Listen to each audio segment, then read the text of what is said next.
Hi, how are you today? I'm great.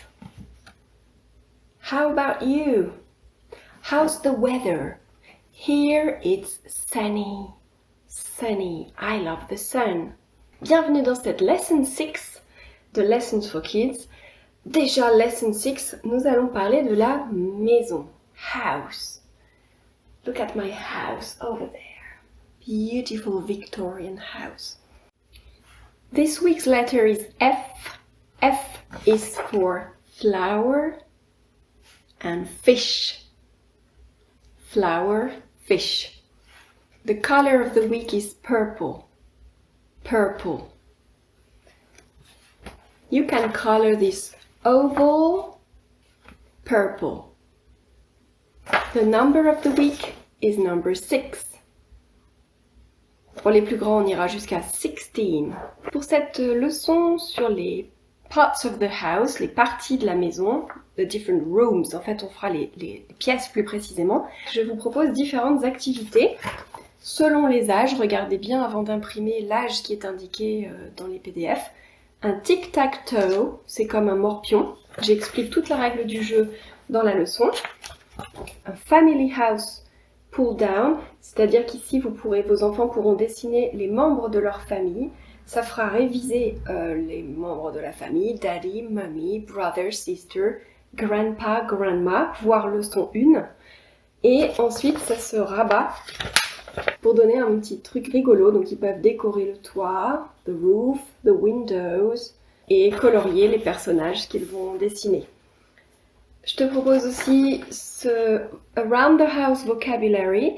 Soit tu fais découper les étiquettes et puis tu leur fais coller, soit tu leur fais recopier le nom des pièces de la maison selon l'âge des enfants, selon si tu enseignes à tes enfants ou à tes élèves dans une classe. Évidemment, dans une classe, on ne va pas faire plein de découpages, mais la maîtresse peut afficher au tableau le PDF avec le vidéoprojecteur et les enfants peuvent chacun leur tour aller au tableau et montrer la bonne pièce, par exemple. Ça peut servir de support pour un atelier d'anglais à l'oral.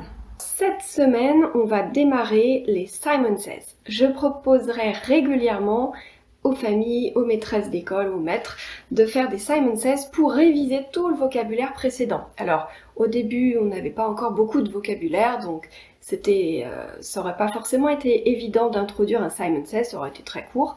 Là, vous pouvez travailler par thématique. Soit par exemple vous faites un Simon Says sur le vocabulaire de la famille, un Simon Says sur le vocabulaire des parts of the face ou parts of the house ou tout ce qu'on a fait précédemment thème par thème, mais aussi tu peux décider de jouer avec ta famille ou tes élèves au Simon Says en mélangeant tout ce qu'on a fait depuis le début. Alors il y a un article de blog sur Lessons for Kids qui s'appelle Simon Says, je t'encourage à le lire, je te mets le lien dans cette leçon.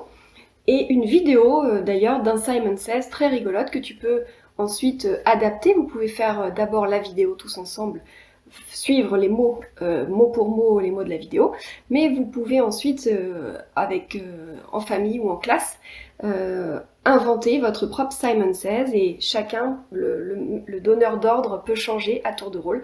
Ça peut commencer par l'adulte et ensuite l'enfant peut prendre la place aussi du maître du jeu. En donnant les ordres aux autres.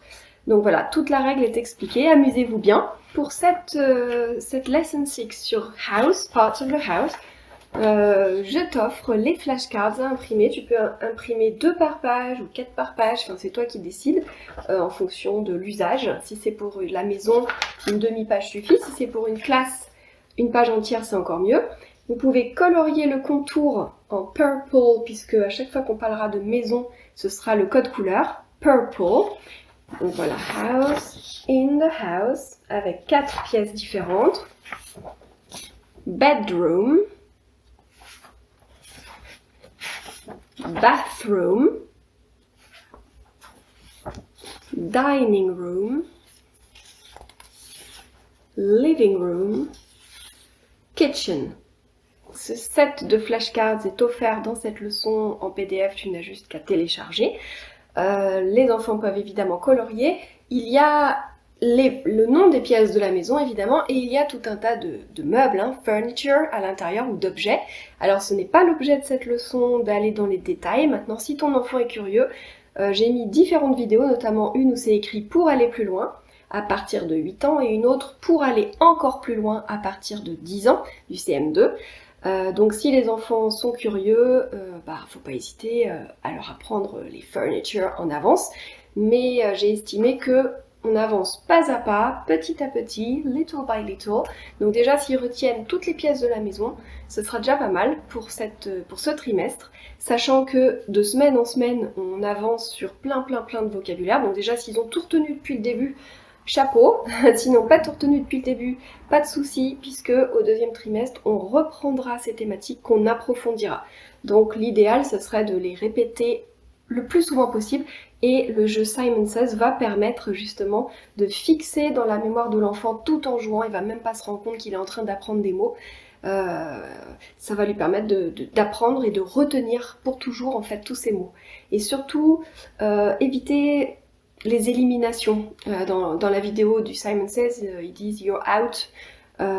Bon, il y a des enfants qui acceptent très bien la défaite, d'autres pour qui ça pourrait être un petit peu plus compliqué, ils risqueraient de se bloquer, de se braquer, et du coup de pas garder un bon souvenir du jeu, et du coup inconsciemment de pas garder un bon souvenir non plus de l'apprentissage de l'anglais. Donc c'est mieux de compter les bâtons par exemple, et puis de donner un gagnant, mais de pas forcément mettre l'accent sur le perdant. Voilà, c'est mon petit conseil du jour.